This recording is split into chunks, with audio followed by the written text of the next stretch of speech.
আমি যখন বড় হই তারপর থেকে আমি আমার এই বাবার এই ছবিটা ধরে আমি ঘুরি। গ্রেফতার করা হয়েছে কিন্তু ওরা জেলখানার ভিতরে রাজাকারের মতো থাকতেছে, ওরা রাজত্ব করতেছে জেলখানায়। ওনাকে তো আমরা মারতে আসি নাই, ওনাকে আমরা দেখতাম, আমার বাচ্চা দেখবে, আমরা জিয়াউল হাসান ওনাকে আমরা দেখতে আসছি। উনি তো ঘুমের মাস্টার, উনি তো সব প্ল্যান করছে। আমার বাবাকে 2013 সালের ডিসেম্বরের 2 তারিখ গুম করা হয়েছে। 11 বছর ধরে আমরা এভাবে রাস্তায় রাস্তায় ঘুরি, আমাদের কোনো বিচার নাই। আমাদের বাবা 11 বছর ধরে গুম, এটার কোনো বিচার হচ্ছে না। আজকে আমরা এখানে আসছি, জিয়াউল হাসান এখানে আসছে, আমরা এখানে দাঁড়াইছি, ওই উল্টা রাস্তা দিয়ে চলে গেছে। কেন আমাদেরকে ওরা ভয় পায়? আমরা কি হাতে লাঠি নিয়ে আসছি? আপনার বাবা কত বছর আগে গুম হয়েছে? আমার বাবা 11 বছর আগে গুম হয়েছে, 12 বছরে পাড়া দিলে। আপনার বাবার নাম কি? আমার বাবার নাম পারভেজ হোসেন। কি করতো আপনার বাবা? আমার বাবা ছাত্রদল করতো, বিএমপি। এখন যে কোনো ব্র্যান্ডের পুরাতন এসি বদলে নতুন ওয়ালটন এসিতে উপভোগ করুন 25% ছাড়। আচ্ছা, আপনার বাবার সাথে আপনার কি কোনো স্মৃতি আছে, কথা হয়েছে বা ওই দিন যেদিন হারিয়ে গিয়েছে? যখন আমার বাবা গুম হয়েছে তখন আমার বয়স 2 বছর 4 মাস ছিল। কি শুনছিলেন আপনি পরিবারের থেকে, আপনার মায়ের কাছ থেকে?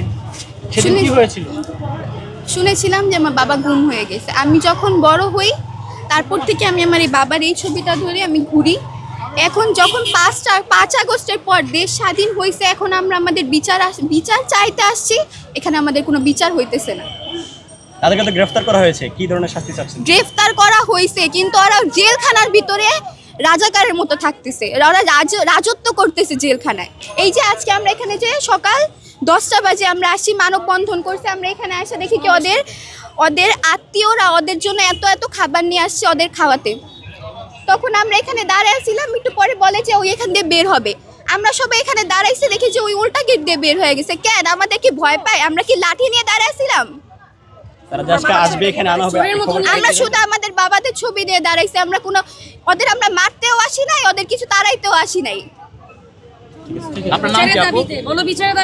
আমরা এখানে বিচারের দাবিতে আসছিলাম, অন্য কিছুর জন্য না। হ্যাঁ, একটু আপনার সাথে কথা বলি। কত বছর আগে আসলে উনি গুম হয়েছিল এবং কখন তাকে ধরে নিয়েছিল? 2013 সালের ডিসেম্বরের 2 তারিখ শাহবাগ থেকে একসাথে 4 জনকে নিয়ে গেছে। এই যে 2 জন তো ছবি দিয়ে দুজন। হ্যাঁ, তারপর ওই সময় আমি প্রেগনেন্ট ছিলাম, তো আমার বাচ্চারা একটা ক্ষোভ জমে গেছে। ওনাকে তো আমরা মারতে আসি নাই, ওনাকে আমরা দেখতাম, আমার বাচ্চা দেখবে, আমরা জিয়াউল হাসান ওনাকে আমরা দেখতে আসছি। উনি তো ঘুমের মাস্টার, উনি তো সব প্ল্যান করছে। ওনাকে আমার বাচ্চারা দেখতে আসছে, বাবার খুনিকে দেখতে আসছে। আমরা মারতে আসি নাই, লাঠি নিয়ে নাই, আমাদের হাতে লাঠি না, আমাদের হাতে শুধু আমাদের প্রিয়জনের ছবি। আমরা তো মারতে আসি না, আমরা আমাদের বাচ্চা মেয়ে দেখতে আসছে। এর জন্য পিছন গেট যাবে প্রশাসন, এখনো তাদের প্রোটেক্ট করে। আমরা কোন দেশে আছি? আমরা স্বাধীন দেশে নাই। আমাদের জন্য এখনো আওয়ামী লীগ হাসিনার সময় যা ছিল এখন আমরা তাই দেখতেছি। তখনও রাস্তা দাঁড়াইছে, আজকেও আমরা রাস্তা দাঁড়াইছি, এখন আমরা রাস্তায় আছি। আজকে দৃশ্যমান পরিবর্তন চাই, আমরা বিচার চাই। আমি শহীদ মাহবুবুর রহমান বাপ্পি ভাইয়ের সহযোদ্ধা। আমরা একসাথে রাজনীতি করেছি, নিউ মার্কেট থানা ছাত্রদল। হ্যাঁ, আমি ছাত্রদলের রাজনীতির সাথে প্রত্যক্ষভাবে জড়িত ছিলাম।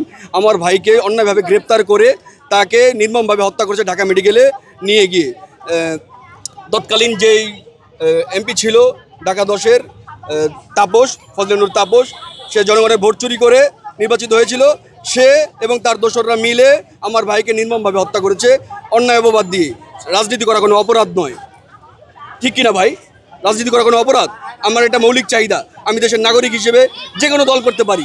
আমার ভাই রাজনীতি করতো, আমার ভাই তো কোনো অন্যায় অপরাধ করেনি। কেন তাকে নির্মমভাবে হত্যা করেছে? কারণ তারা জানতো এই বাপ্পি বেঁচে থাকলে এই সরকার আরও দ্রুত পতন হয়ে যেত, কারণ সে ছিল রাজপথের সৈনিক।